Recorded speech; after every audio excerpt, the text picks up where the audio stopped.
Athletic Director Stan Wilcox, thank you so much for doing this interview with us. We really appreciate it. I know we have a busy schedule, and we definitely appreciate you making the time to do this. In research, I discovered that you are a fellow New Yorker. Yes. This is with North Babylon? North Babylon, Long Island, New York. I was born in, not raised in Mount Kisco. I was born in Mount Kisco. Both of my parents worked in New York, and I grew up in Connecticut before coming down here. Okay. So it's always nice to meet a fellow New Yorker. Now, your experience in the Big East, your alma mater, Notre Dame, the 5 years as deputy director of athletics at Duke, and then the success that you've facilitated here has been unprecedented. Talk about your journey, your road here, and how each one of those steps was sort of like a piece to the puzzle that landed you eventually at Florida State. Wow. How much time do we have? whatever you want. Well, for me, it was first starting out as a former athlete. You always kind of wonder, what do you want to do with that experience? And I had some success playing at Notre Dame, being on a Final Four team, and each year having playing in games that were the biggest games on national television against UCLA, etc.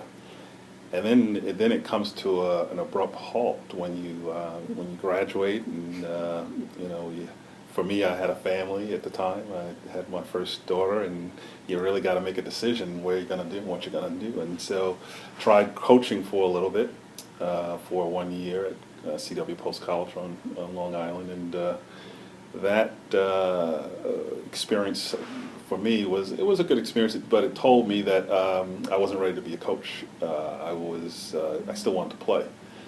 And I knew that I didn't want to continue to kind of chase a dream of maybe playing professionally by going overseas or anything like that. I knew I had a family. I needed to get a career started. So luckily, I was able to start working in court administration, and that led me to go to law school.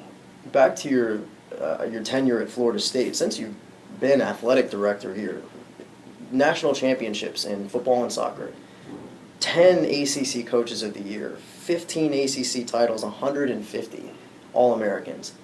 What would you say contributed the most to that prosperity?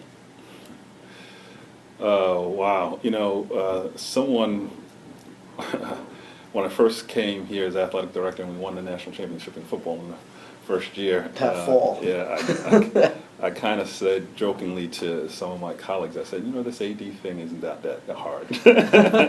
and I also said, maybe this is my kind of drop the mic moment. Right. I'm supposed to drop the mic and that's it, I'm done. In my experience, I had some predecessors that were here that really hired very good coaches. And when you hire great coaches, the thing that you have to do in order to continue with success is you have to keep them. So, my job really had come down to really determining and figuring out how to make sure that all my coaches remained happy here, and this is where they wanted to be. And so what I did was make sure that I listened to my coaches, know what they need, and then make sure that I provide that to them. And I can't take the credit for what they do. I just have to try to make sure that when I know I have a good coach, I want to keep them.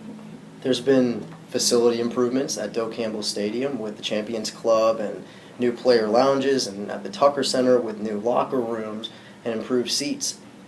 How important have these renovations, these reconstructions, been to you during your tenure at FSU? Oh, very important.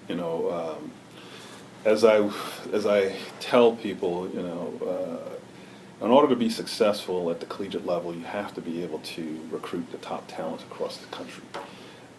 Once you can get the talent, then it is getting them to buy into your program. But the prospects, our students today, are very savvy consumers, and they want to know where they're going to be competing, where they're going to be practicing, where they're going to be eating, sleeping, etc. They want to know okay, how is my life going to be here? And across the board, you have to have facilities that attract the top athletes. So when you kind of redo locker rooms, when you create amenities as far as player lounges, those are the types of things that help you with recruiting. Athletic Director Stan Wilcox, thank you so much. You're quite welcome. Appreciate it. You're quite welcome. Appreciate it.